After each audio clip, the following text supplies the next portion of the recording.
Ladies and gentlemen, my name is Paul Heyman, and it is the greatest privilege of my career to serve as the advocate for the beast incarnate, Brock Lesnar,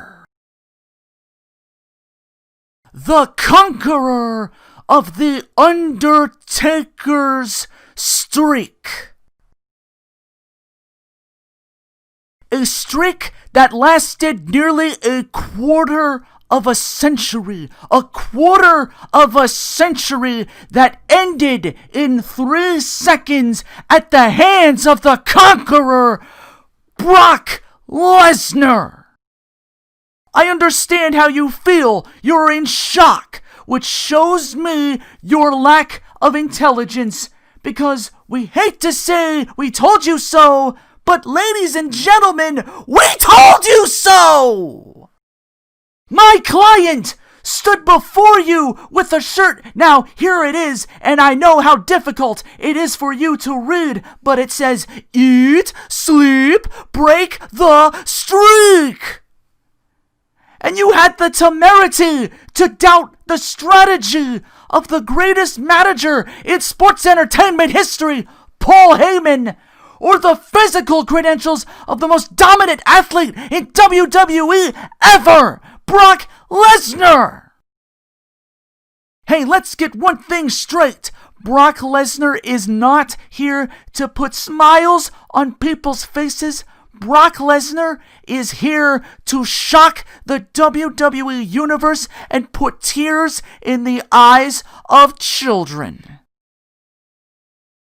But now that you know all the headlines, let's go a little bit off page and shoot from the hip, shall we?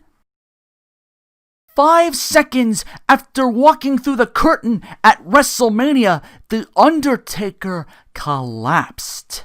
And as all of the... Oh, I know you don't want to hear this story, do you? It's a little too real for you.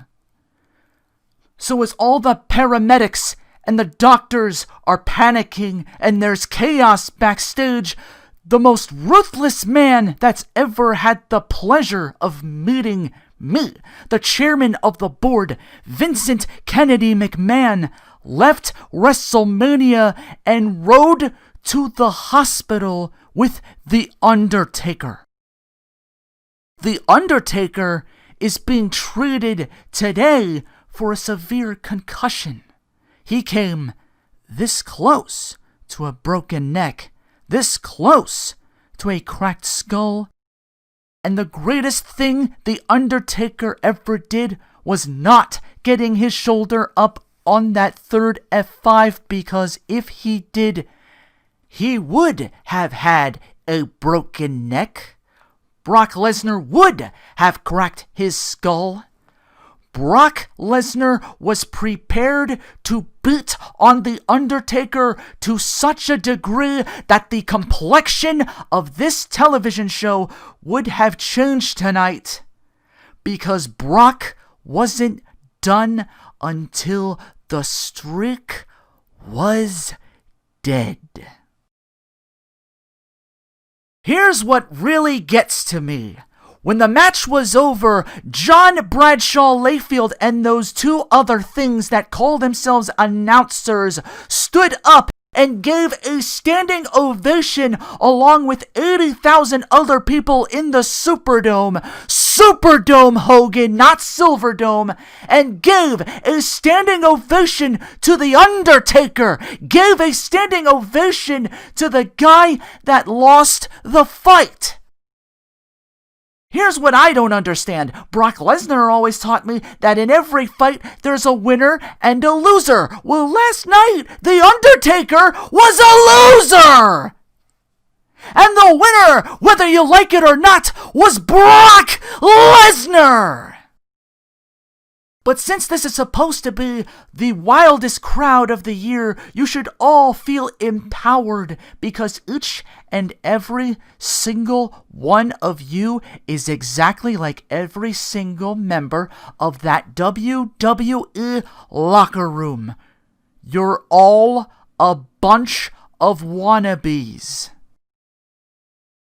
When Brock Lesnar walked through that curtain last night, nobody gave him a standing ovation. Everybody looked down. Do you know why? Because nobody respected Brock Lesnar, which is fine for Brock because Brock respects nobody. He barely tolerates me, and he surely doesn't respect someone who's gotta fly in from around the world to sit here on the Monday night after WrestleMania trying to get noticed on worldwide TV. So notice this. Okay? There's a lot of people in the back who sit there and say, I could have been the one to jump from the ring to the octagon. But Daniel Bryan never fought in an octagon. John Cena never fought in an octagon. The Undertaker never fought in an octagon. You know why? They're all wannabes. Brock Lesnar is the one.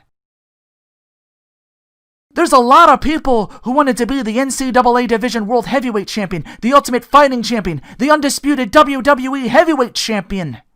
The Rock never pulled that off. Hulk Hogan never pulled that off. Stone Cold Steve Austin never pulled that off. Know why? They're all wannabes. Brock Lesnar is the one. And then you got a bunch of guys in the locker room last night coming up to me and saying, hey, Paul, I could have been the one to break the streak. I could have beat The Undertaker, so why didn't you? Randy Orton didn't break the streak. Shawn Michaels didn't break the streak. Triple H didn't break the streak. Know why? They're all wannabes. Brock Lesnar is the one because Brock Lesnar is the one in 21 and 1. I'm sorry, are you saying what to me? Oh, I forgot who you are, so I'll say it slowly for you.